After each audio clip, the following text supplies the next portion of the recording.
Hi, everyone. Thank you so much for joining us. We're going to get started in just a minute. Just going to let everyone get in and get settled. Thank you for being here.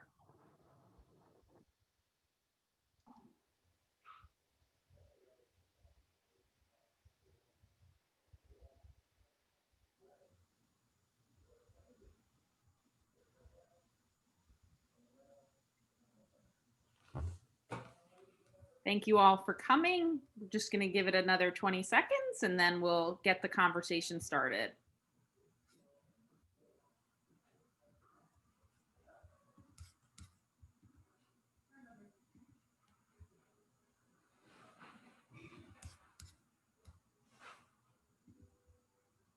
Okay, I'm going to kick off things. Welcome, everyone. My name is Michelle Chula-Lipkin. I'm the Executive Director of the National Association for Media Literacy Education. I want to thank you so much for being here today to discuss the book, Parenting for a Digital Future: How Hopes and Fears About Technology Shape Children's Lives. We are joined by authors Sonia Livingstone and Alicia Blum-Ross, and the conversation will be moderated by David Kleeman, Senior Vice President of Global Trends at Dubit and Vice President of NAMLE's Board of Directors. This event is part of the 6th Annual Media Literacy Week, and the purpose of Media Literacy Week is to highlight the work of media literacy educators and organizations and increase the public's awareness of media literacy education. The role that media literacy can play in protecting our democracy is becoming clearer every single day.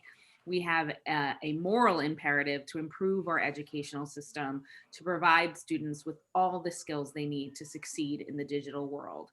Media Literacy Week gives us a chance to shine the light on its importance. I'm really excited for this conversation. I've had such an incredible time just prepping for the conversation, so I can't wait to hear it. So without further ado, let me pass it off to David Kleeman, and I will see you guys towards the end. Thank you so much, David and Sonia and Alicia, for being here. Very good. Thank you so much, Michelle, not only for the introduction, but for all that you do for media literacy, for NAMLE, and to make Media Literacy Week such an amazing success already. We're at Hump Day of Media Literacy Week, and there is so much more to come in the coming days. As Michelle said, I'm David Kleeman. I'm the Senior Vice President of Global Trends for a research and strategy consultancy and digital studio focused on kids and teens called Dubit, and may every once in a while bring in a little bit of our research to this conversation, but also a very proud NAMLE board member.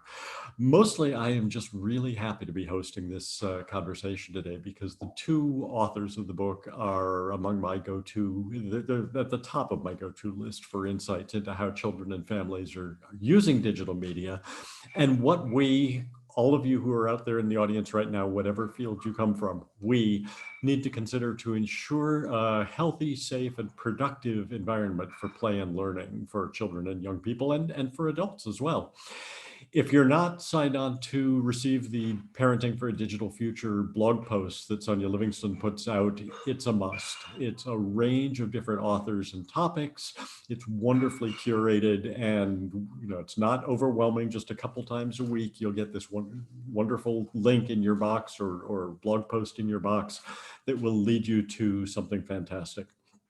And not everyone can have that opportunity, but not everyone can have the opportunity that I've had to wander Capitol Hill in Washington, D.C. with Alicia Blum-Ross and talking online safety, talking privacy, envisioning all the great possibilities for that we can bring to children and families. So if you ever get that chance, don't miss it. But this is why I'm so happy to have this conversation today. Sonia and Alicia have written a rich and wonderful book, eminently readable. It's a wonderful mix of stories from the families that they visited, mixed with the background of sociology, psychology, urban planning, education theory, education policy, media business, media policy, and a lot more in the book. Their research was conducted before the pandemic, so we'll definitely talk about what's changed and what's likely to remain after the pandemic, how the last 8 months have changed families' relationships with media and technology, which is, as you all know, whether from personal or professional perspectives, considerable. Remember, if you have questions, put them into the Q&A. The chat function is not working, but the Q&A function is absolutely working, and we're going to save some time toward the end for your questions. And so without further delay, I'm going to kick us off by asking Sonia to just tell us a little about how they came to undertake the research and to write this wonderful book. David, thank you so much. And I also want to congratulate NAMLE on its amazing work for promoting media literacy this week. So Alicia and I began working on this book some years ago. I think emerging out of prior work that we'd both done with children and young people and their digital media kind of challenges and environment. And after a while began to really notice how parents are kind of in the background of the story about children, young people and the digital world, but they're not really very much in the foreground. And when they are in the foreground, people, all of us really, are kind of in the habit of talking about parents as people who can give us some information about the kids, so we can consult them about the kids, but we don't see parents in their own right. And I think, we were very committed to a kind of relational sense of the family. Children grow up in relationships. Who are these parents? What are their commitments? What matters to them? And then, we began listening a little more and realized in a way there's a kind of a deficit theory around parents. There's a kind of a sense that parents aren't doing quite the right things or don't understand, that language of the digital natives and digital immigrants, I think really do parents such a disservice in kind of recognizing what parents could be doing and often are doing. So the book is, a sort of parent perspective and an effort to respect parents' voices and experiences and understand how they meet this amazing puzzle, which is the one I kind of get up in the morning with, which is your child is going to be an adult in 20 years. How do you imagine what they'll need, what the world will be in 20 years? And when we ask parents that, they tell us technology. It's all about, it's a sci-fi future. So that's how we got going. It's interesting when you say that. I was going to say it must have been very hard to prepare a book like this with technology changing so fast around children and families and parents. We talk about generations getting much shorter. That it's not just about the device, but it's about the platforms that are preferred. But really, I may have to take that back because you're talking much more about parents' hopes and aspirations and goals for their kids and how they manage the environment, not just the devices. Is that true? Yes, absolutely. I mean, I think of children growing up in a digital world. It's everything. And COVID has actually made that really apparent now. But, everything kids do is digital. And so parents are really trying to manage the whole thing. It's all their ideas about parenting, but sort of through the technology. And yeah, of course, it changes so fast that sort of adds to the complexity, adds to the challenge for parents. And Alicia, do you think there are any overarching findings in the book that can be, first of all, let's assume that a lot of the people who are watching right now haven't read the book yet. So let them know why they should read the book, or are there overarching findings that can help them understand? Well, just to kind of pick up on what we were trying to do with the book, and hopefully it was successful in, and one is really kind of grounding it in a day-to-day experience of families. I think one of the things that we felt we had been given this great honor to do was actually kind of sit, in people's living rooms, sometimes on living room floors, doing a puzzle with a 3-year-old, while we were interviewing the family. And so one of the great kind of pleasures and I think unique things about this book is that it really does have that kind of cross-cutting perspective, because we were sort of able to peek, inside the curtains of so many homes. And it is often difficult as an expert in this space not to, base recommendations on a sort of a handful of studies which look at similar families, or indeed sometimes we default to our own experiences as parents. And so one thing we really tried hard to do was both capture that diversity of parents in our qualitative research, but also we did a large scale survey of over 2,000 parents. And then, as you sort of referenced in the introduction, try to situate that within a pretty diverse literature.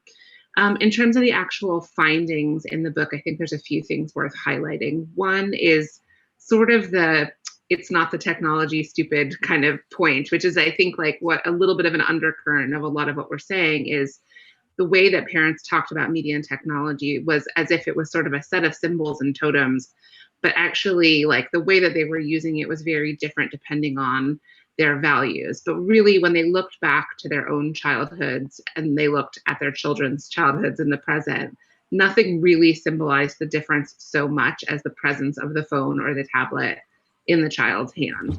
And so all kinds of great social shifts that are much more invisible to parents, you know, whether it's migration patterns, whether it's financial prosperity, whether it's, you know, changes in social support from governments, those are actually very intangible for parents, but technology is the thing that they remember learning to use, that they see that their child is using and that they don't recall themselves. So that's one.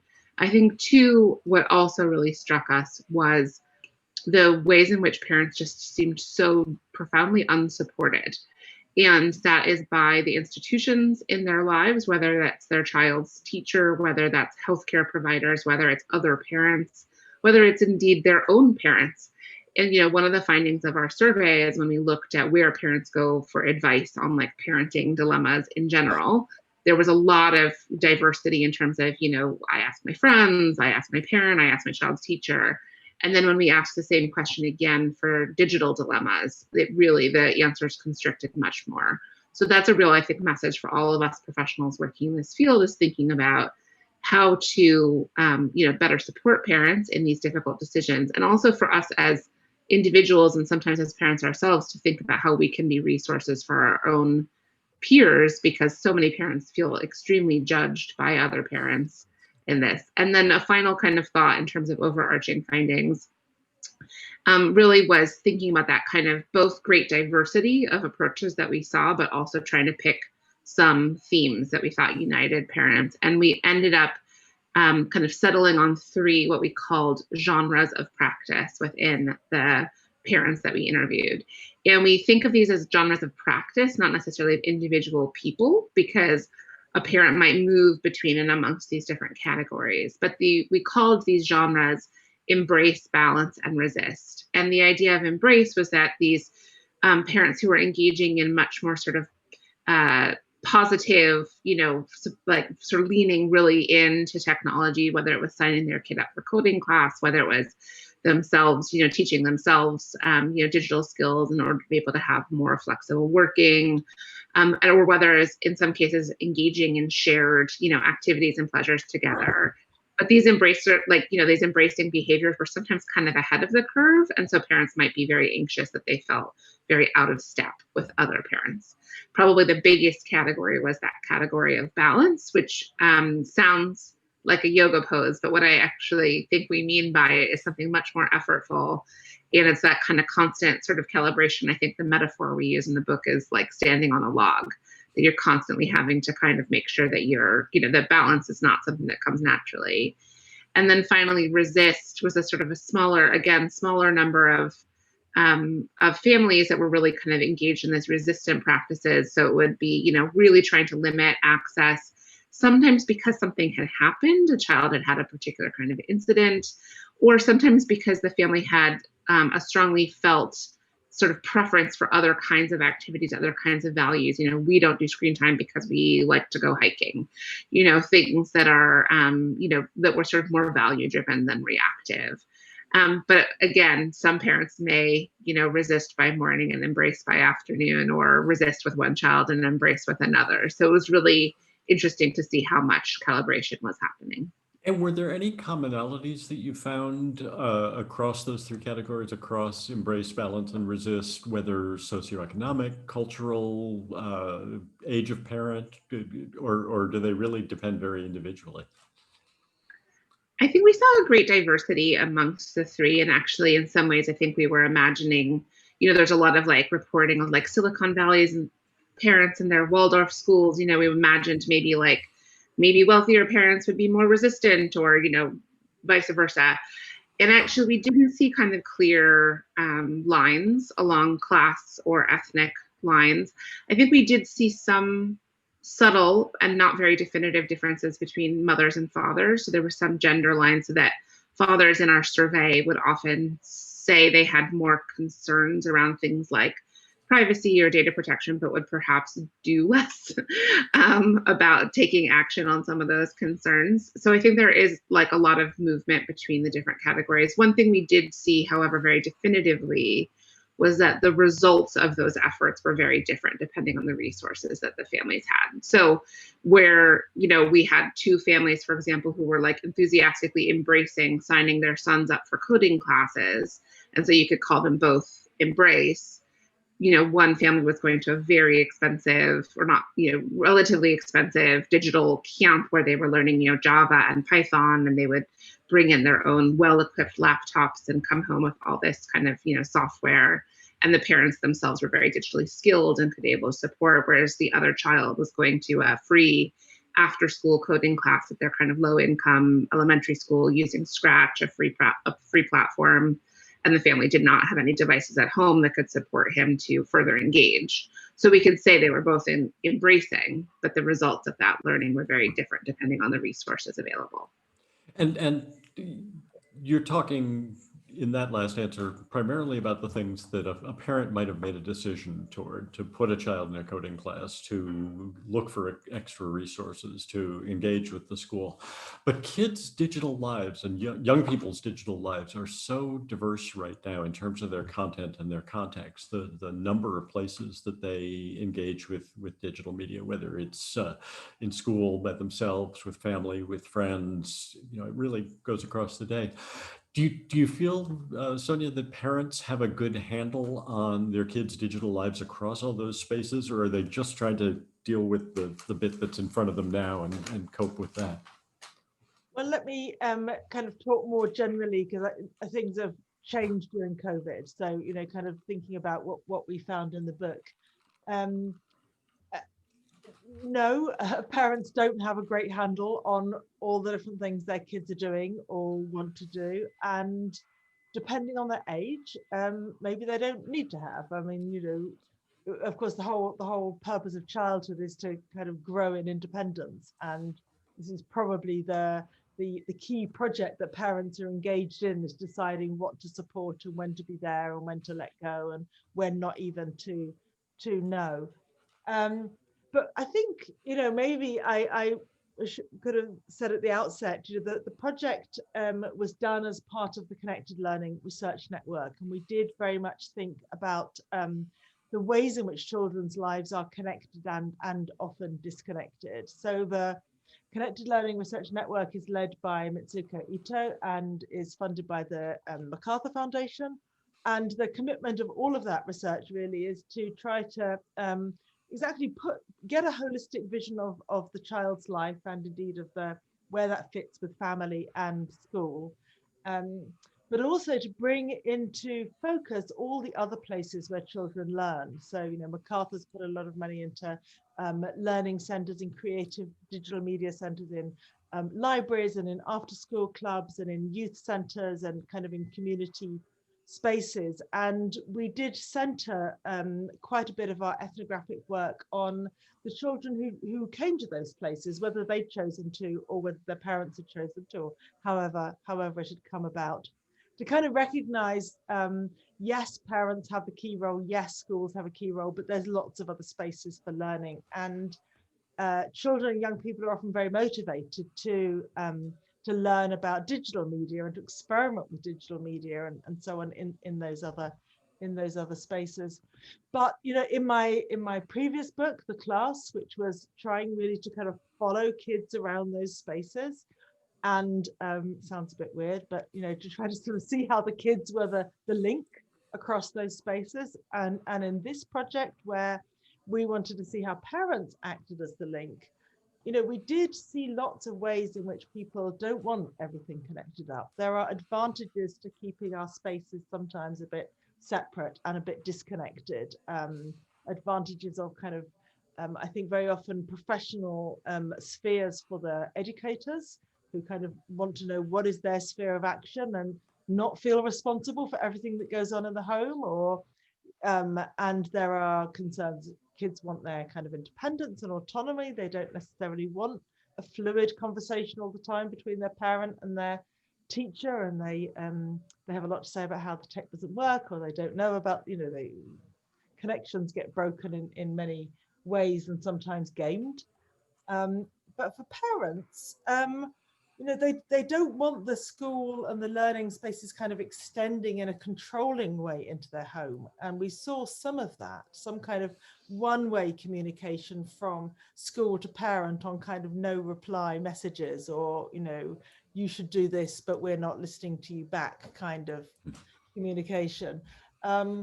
But parents also, they want to understand, they want to be heard, but the home is, they also want their sphere of influence. So connections are not all that they are necessarily held up to be. I'm certainly going to come back to how that's changed during the COVID period, when Right. relationships between schools and homes have altered substantially. I think one thing that I wanted to ask about, echoing what you were just saying, is when we, going back to the very beginning, when you talked about digital natives and digital immigrants, we often think of kids and young people being digital natives as being very facile with technology. Oh, your phone doesn't work, take it to the 8-year-old, they'll fix it. But is there a difference, this being Media Literacy Week, between facility with technology and critical thinking around technology? And do parents tend maybe to see the facility and think, oh, well, my child doesn't need media literacy, critical literacy, they're great with a phone? I mean, absolutely, yes. Of course, there's a difference, and a really important difference. It's not even that the kids always have the facility with the technology, but they are good at making it look that way. I mean, they kind of make it look very kind of smooth and fast, and but there are things that they don't. I know. We sat with a number of kids and also with parents, kind of talking about what was on the screen and how it was used. And people have a very, we all do it, a kind of slick way of skimming over the bit we don't get, or the pop-up we don't understand, or the, the options that we didn't realize were options. And so we can all look a bit more competent than maybe we are.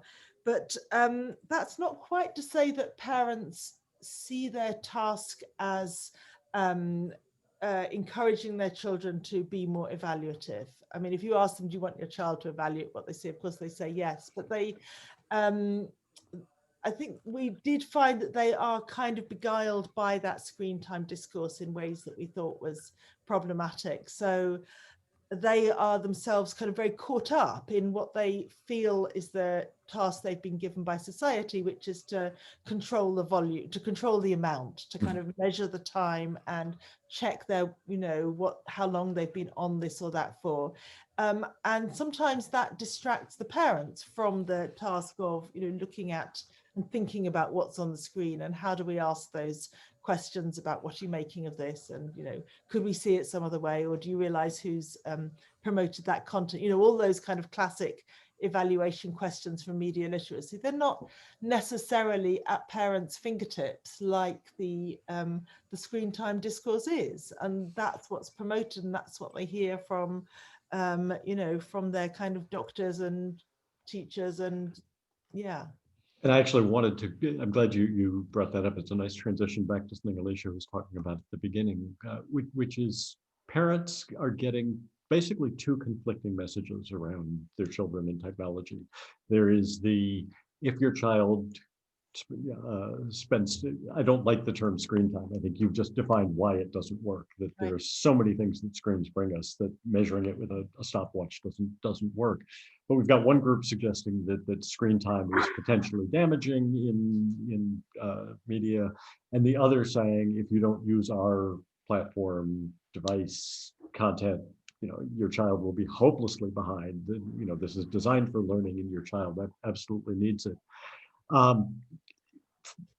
Both of those are aimed at two things in parents: guilt and fear, two things that parents already are overwhelmed with about all aspects of their children's lives.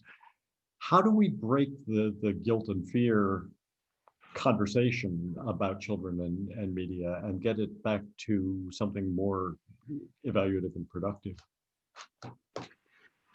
I wanted to offer an example, I think, to illustrate something that Sonia just said, which perhaps also addresses this question a bit, David, which is we did an interesting subset of interviews with parents who were at the time parent bloggers, which maybe like dates it a little bit, and now maybe they would be Instamoms or vloggers or something. But the time was sort of like very popular, these set of big parenting blogs, and they would range from like a kind of a handful of thousands of followers to like many hundreds of thousands or even millions of followers. And what was, I think, really particularly notable in this group of parents who you could argue were very kind of hyper mediated themselves, right? They were like, had taught themselves basic skills to run their blogs. Maybe they had taught themselves to be content creators. Maybe they were like very adept at using social media or search engine optimization. I mean, it's a kind of a range of skills, right, to become a successful kind of, I guess, what we would now call influencer. And what was interesting was then, so we would spend a lot of the interview talking with the parent. I'm thinking of one interview with a mother, sort of like beautiful kind of suburban, not huge, but like very lovely kind of well-designed house, which I'm sure, she had blogged the renovation, throughout. And she spent, 3/4 of the interview talking about how she had gained all these digital skills, how she had been able to leave her full-time job in order to have this flexible working, or to be able to be home with her children and pick them up from school. So that all these kind of digital skills that had like led to real kind of tangible benefit in her own life. And then when we asked her about her children's media habits, and her children, I think, were from memory kind of 3 and 5 or 3 and 6.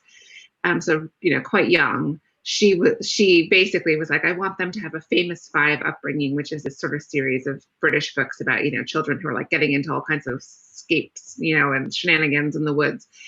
And she was lucky in the sense that she had a big garden and she could farm her kids out to get the muddy knees and whatever of her fantasy. But then she would say to them, like she would sort of selectively say that the iPad was broken at, a particular time. So she then didn't have to deal with, asking to watch things or play things. And she would sort of selectively, bring out this iPad at these various times. But when we kind of pushed a little bit in terms of, well, that feeling of like feeling always on or feeling like you want to, I mean, in her case, it was more about social media than watching or playing, but that kind of, how do you deal with that feeling of like, I want to engage with my technology, but maybe this isn't the right time, or maybe I want to put it aside. It actually seemed like a very important, critical conversation to have with your children, actually. Like, I want to do this now, but I'm not because this isn't the right time. So that kind of self-regulation piece of it. Or when we kind of pushed not just this mother, but others who had older children on, they often expressed feeling really left out when they would see other bloggers had been invited to something that they hadn't been invited to or whatever. And it was like never a feature of their conversation with their children of like, these are things that I feel uncomfortable about when I navigate the media environment in my own life. These are things that actually give me pause about how much to share about you or about me. This is how I've navigated these decisions and created my own guardrails, around what is appropriate, for example, for me to do online. And it actually struck us a lot when we were writing the book that these are precisely the people who could be amazing mentors, right? Because they kind of have been through it all. They've had the trolls, they really have had a lot of experiences, both really good and really bad. And yet that kind of nuance in that conversation, I think what, Devorah Heitner and others have kind of referred to as like being a media mentor, and Chip Donahue and others like have really worked on like how to reflect as adults, not like, that it isn't just about digital literacy in terms of technical fluency, but like understanding how we are affected by and affect the environment that we engage in. And that really struck us as a kind of a gap in parenting when there's so much focus on policing and time. You talked about the one-way relationship often between schools and homes. Is there a way, or did you see good examples of how to build a two-way relationship to get at what you were just saying, that the school starts to understand there are resources out there, and if we can be the organizers of how to start a conversation and use those resources with people who within our community who understand these things, we can be the broker for media literacy information both at school and at home. Relatively limited. I'd be interested if Sonia has other examples of this. I mean, one of the primary, so we did some research at primary schools where we kind of, engaged with a range of parents, and sort of in exchange, the school asked actually that we come deliver a kind of an e-safety talk. And so, coming from the connected learning, tradition, like I, said, look, I don't want to just do an e-safety talk. We're going to talk about like great things about technology too.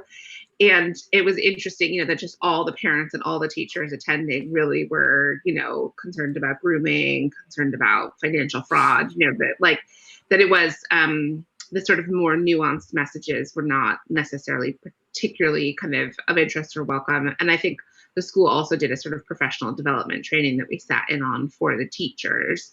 And there was a lot of concern from the teachers about both protecting themselves, like how much I share on social media, should I friend, students, etc. So it was very, very focused on risk and risk mitigation.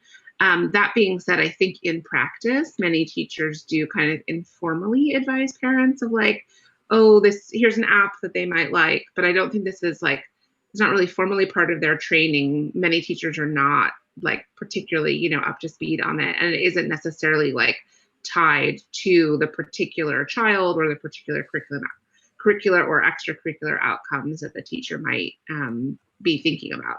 So I'm sure there may be educators in this group of people who perhaps are doing that in a much more thoughtful way. And I think you guys are probably going to show a lot of leadership on that as this next generation of teachers thinks about incorporating that into their already very full set of responsibilities. I can just add a little, because I think we did make it a theme of the book, because we heard a lot from parents that they kind of felt that they were on the outside of the classroom trying to kind of guess what was happening inside. And especially when it came to some of learning coding or learning kind of digital media techniques, they didn't understand, and the software of course wasn't available to them at home, so there wasn't that moment when they could say, well, what did you learn, show me what you made, show me what you built. They couldn't do it at home, so there was that sense of the parents feeling, and particularly kind of outside in relation to digital technology stuff. But in our survey, parents, we asked them explicitly, do you feel you're kind of enough in the know and in touch with your school? And mostly they said it's okay. And we should recognize that parents and teachers are both the busiest people on the planet, so everyone recognizes that it's a rush at the kind of pick up or drop off, or when the parents are milling around, well, as they used to mill around kind of waiting for the kids to come out. No one really has time for the conversation, and yet that conversation could be so much more fruitful. But I think what we did see, and maybe is something to think about, is when parents and teachers kind of managed to make it work better, it was often middle class or more middle class parents who kind of felt they had the claim on teachers' time and perhaps spoke the language, or the teachers felt they spoke that language better. And I think for the parents who were getting the kind of disciplinary messages home, where the emails or texts that said, where is your child, or they've been bad, that makes it then very hard to use the same kind of digital communication channels to say, I'd love to know what they learned, or how can I support their education better with what I'm doing at home. So I think there were some difficult and tense relations at times between the parents and the teachers. Funny. I think when my kids were very young and were playing soccer, football for you, Sonia. I understand. The best thing that the league ever did was to start up a Sunday game for parents and kids to play together, because as soon as you have gotten out there and tried to play it and seen how hard it is, you'll never again stand on the sidelines yelling, "Why didn't you get that? Why aren't you running faster?" So maybe we need the same thing. Time absolutely is an issue for parents and for teachers, but this idea of joint media engagement, as I'm sure some of the people watching in have coined that term and use that term. But you also mentioned that this was in some ways a middle class thing, and we hear so often, oh, the Silicon Valley parents don't let their kids have technology and that.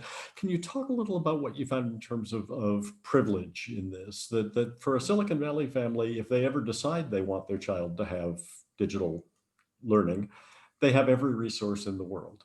For across the freeway in East Palo Alto, they don't have those same opportunities. And so to say, oh, I don't let my child have technology, really ignores the role that it plays in the world today? I'm sort of as a current Silicon Valley-ish parent, I would say, no, I don't live in Silicon Valley, but work there.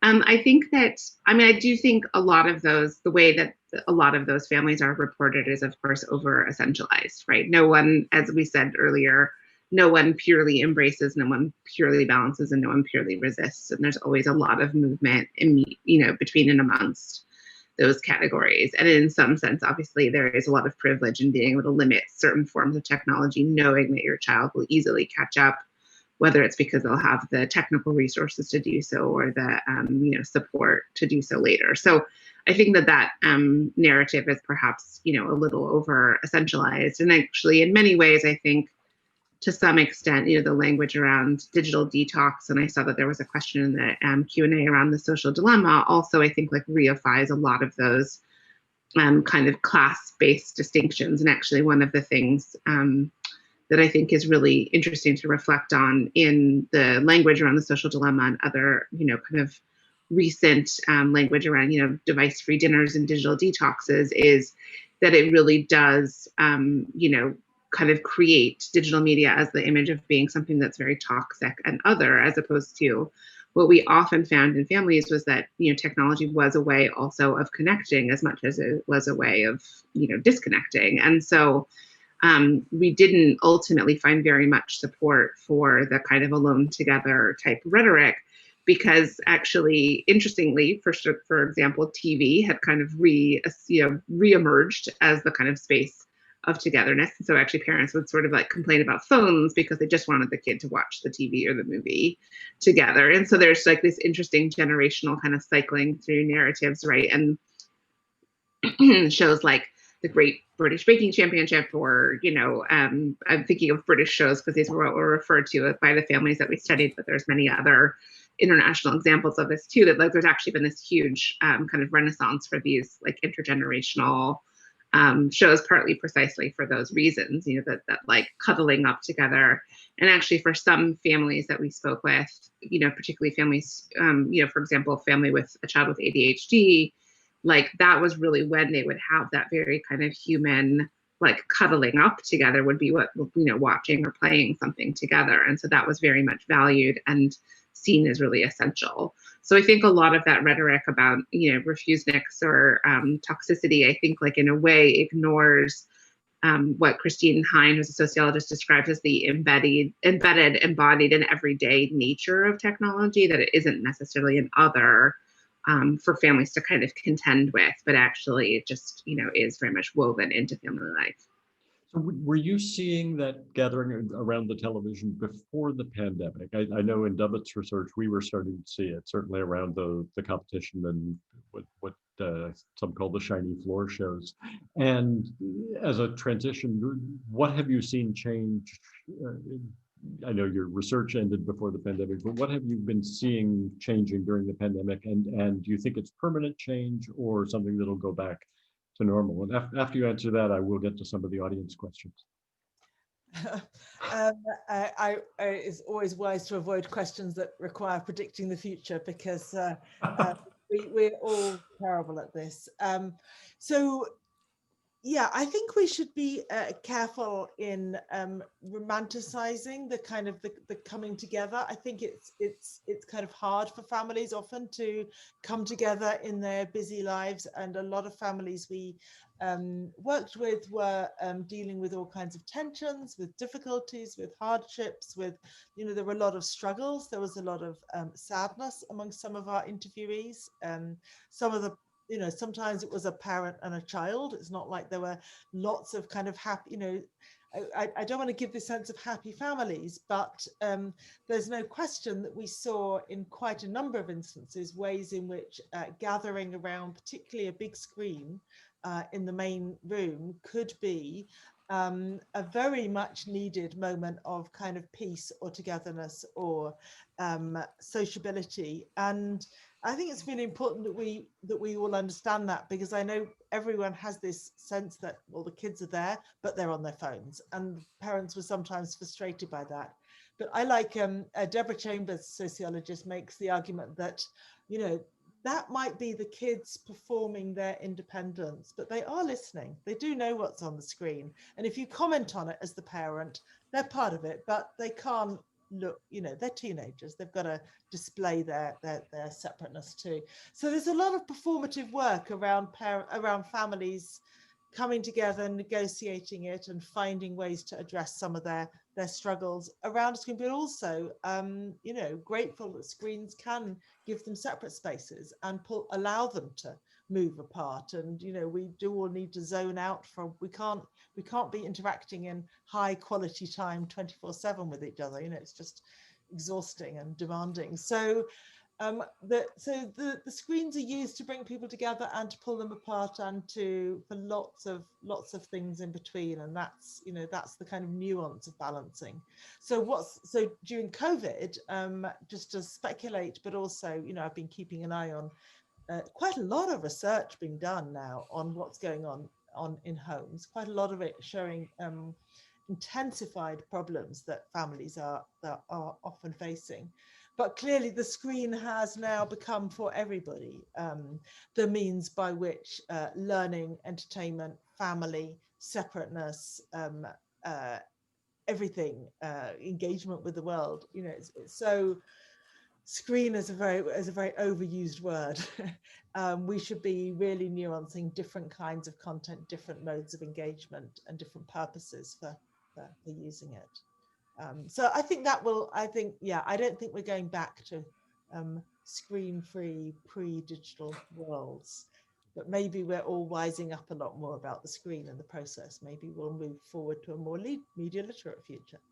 Well, one of the interesting things that you mentioned of the families gathered around the screen and the kids on their own devices, but that they are listening. We've seen a parallel, particularly during the pandemic, in social games, that kids may be playing Fortnite or playing in Roblox, and they're chatting at the same time, and it very quickly gets beyond chat about the game and gets on to the things that they're missing, not being able to be together in schools, on the playgrounds, in sports teams and things like that. So there's a lot that goes on around the media use in terms of context. I want to go to questions from the audience, and I want to start with one that's very functional. Just how did you select the parents and the families for your studies toward the book? Alicia, do you want to? I don't mind. Sure. So what we took inspiration from a few other books and actually wrote a very detailed appendix on methods. So if anyone's interested in doing a similar study or has graduate students or others that you want to point them to, we sort of exhaustively detailed our recruitment efforts. But basically we did two different efforts in parallel. One was to focus on, and this is for the qualitative research, we focused both on a subset of families that we thought would have something particular to say about the digital. And so we've referenced a couple of examples. So we were interested in talking to parents who could be described as kind of hyper-mediated, these parent bloggers. We interviewed parents and children at digital media and learning sites. And then we also spent some time particularly interviewing parents with children with special educational needs and disabilities. And a sort of a sub-focus of that was parents of children on the autism spectrum. At the same time, we also tried to kind of recruit a non-representative, but hopefully very diverse sample of parents based on more income, ethnicity, gender diversity, and age of, and the diversity in terms of age of child. So 0 up to 17, 18. And so we tried to do both of those efforts in parallel. And then for the quantitative survey, it was a representative sample, and we worked with a survey company to do that. Okay, thanks. Alicia, you mentioned before that a question had come in about the social dilemma, and I want to disagree a little with the question as it's phrased. It says a recent movie named Social Dilemma is built on a narrative that it's absolutely wrong to expose children to any sort of screens. I'm not sure that's what they were trying to get across, that I think it was more whether our ability to create platforms and the reasons that we ask kids to engage, ask anyone to engage, have maybe outstripped our ability to think about them. But taking the question that they asked, how do you see the view that we have to limit the access, and what can be the balancing approach for parents to help children get more from all kinds of digital media?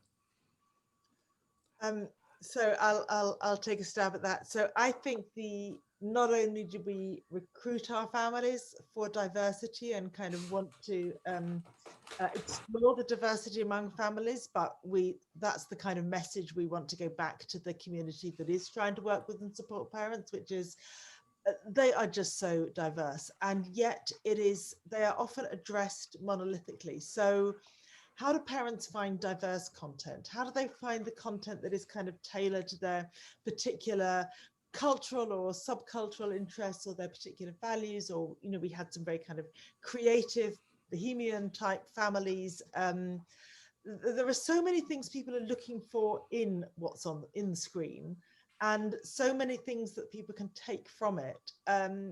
But in between is sort of, I don't know if we call it findability, discoverability, kind of intermediary tools that kind of guide without pushing everyone in the same direction. So I think it's not exactly about more or less screen time, but about really diversifying our record. Just like we absolutely get this with books. We don't try to limit, how many hours a child reads a book, but we are interested in what they're reading, and are they reading something that kind of fits their interests and takes them on, stretches them, responds to their imagination. Or so I think there's something very monolithic about our concept of both screens and parents, and that's where I really hope the book shifts the discourse in a way. Well, I think that actually brings us to a really interesting question that has to do with the social dilemma, but more generally. And I think Alicia and I have had this conversation about, we don't have a very thoughtful conversation about data these days. And this is where I think social dilemma really came down, was we think of data gathering bad. Just don't take anything, don't use anything.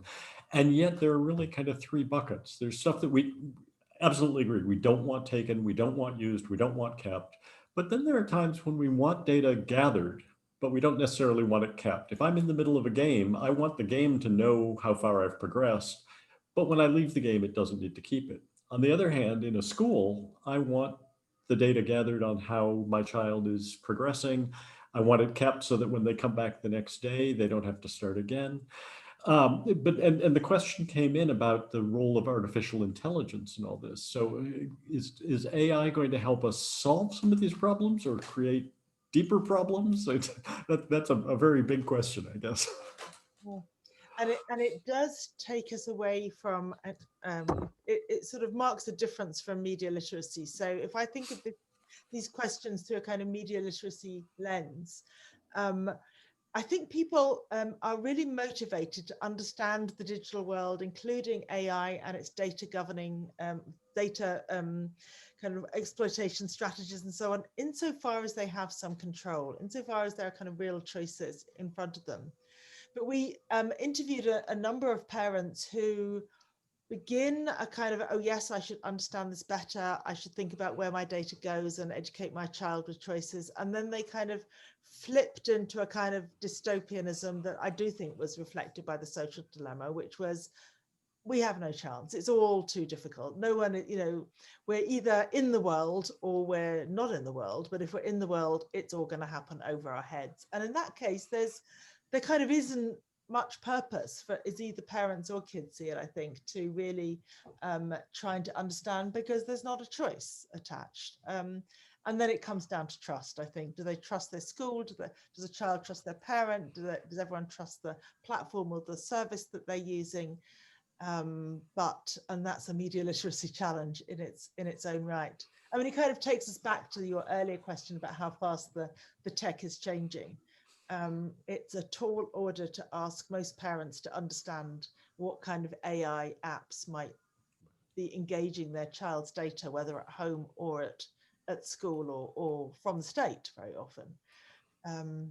Does that mean that we'll repeat the cycle? I mean, I was talking before about how generations change very quickly. So as AI starts to make its way in, we're just going to repeat the cycle of parents don't necessarily understand the newest generation, and so they they So need I hope that tools. we're going to build some of these tools a bit differently so that there's a lot of talk now about transparency, about accountability. I mean, that's, that will be the moment where, I see that Lisa Guernsey's asked about, parents always being kind of, they're never taught the right kinds of verification and evaluation skills. So they're always a step behind their kids, and they're always a step behind where the tech goes.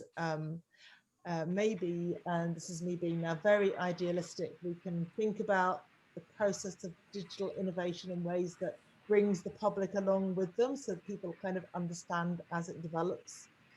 Maybe that's Yeah, I mean, just to offer one comment on that. I mean, obviously a lot of thoughts on that.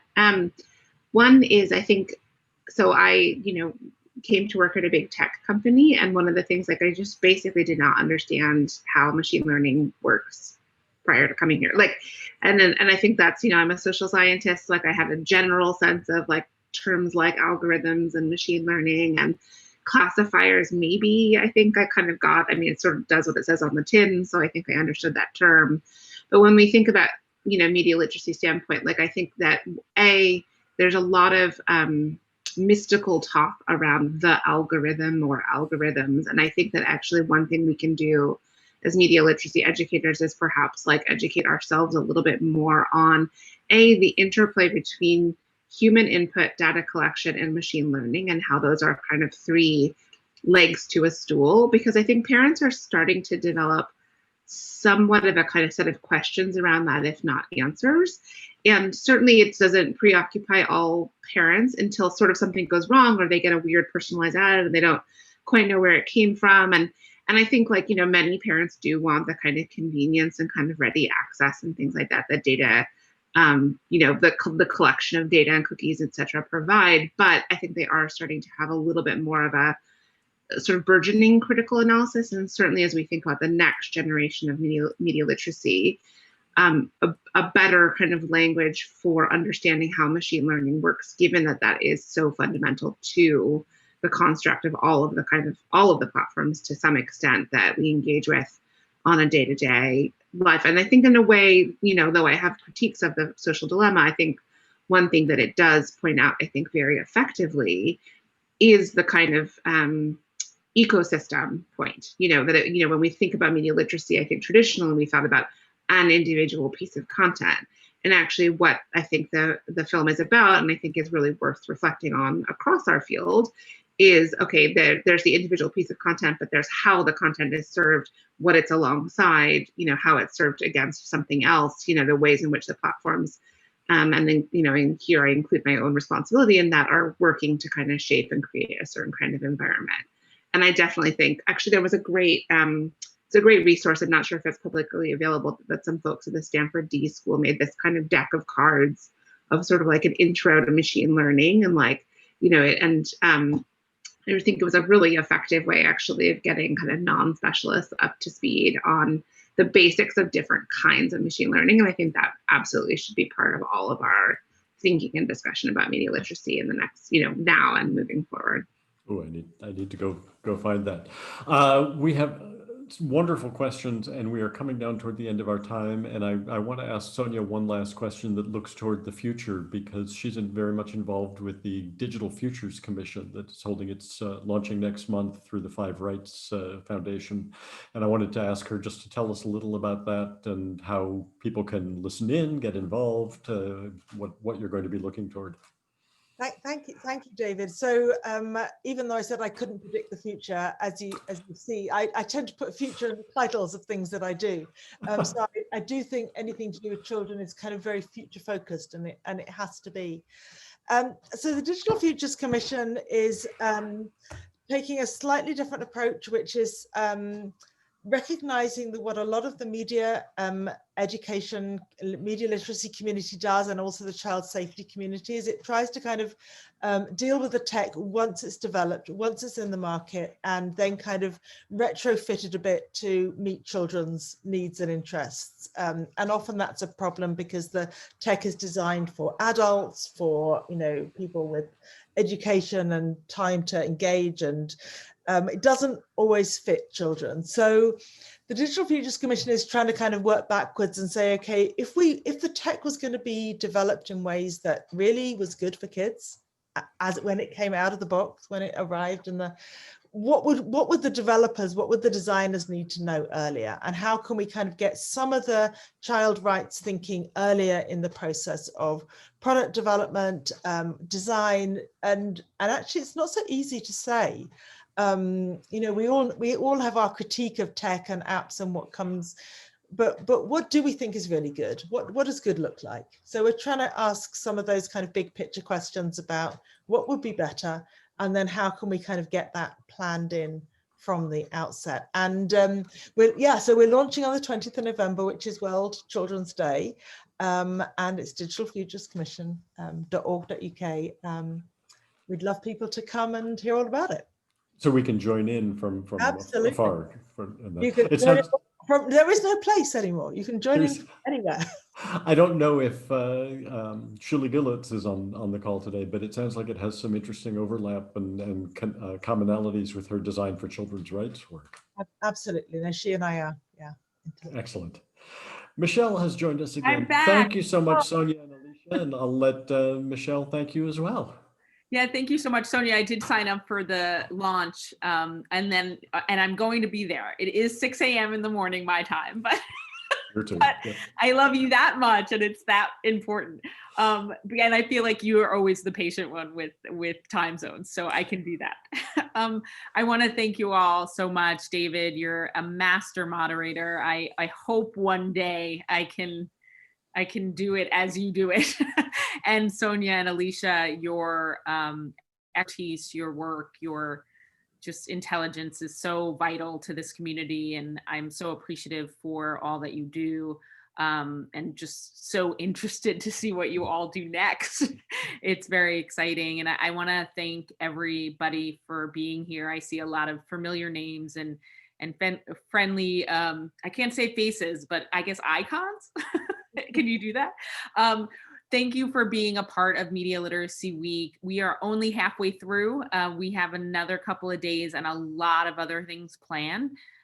Please take a moment to go to medialiteracyweek.us and sign up for some more events. We have a few more today, and a lot on Thursday and Friday. I also wanted to call your attention to a new PSA campaign that NAMLE has launched, called stopmediamonsters.com. Please go visit and learn a lot about the media monsters and about media literacy skills through combating media monster behavior. So thank you again, Sonia and Alicia and David, for being here. Just really appreciate your time and sharing your expertise with us. Thank you so much for inviting us, and David for, indeed, masterful questions. And enjoy happy Media Literacy Week. Yes. I just a quick note that I put the link to the Stanford D-School cards that I referenced, which are actually called I Love Algorithms, in the Q&A, if anyone is interested. I thought they were a great resource. Great. Yes, someone did ask for them. So thank you so much. Okay, we're logging off now. Everyone enjoy your days, and happy Media Literacy Week. Thank you. Bye.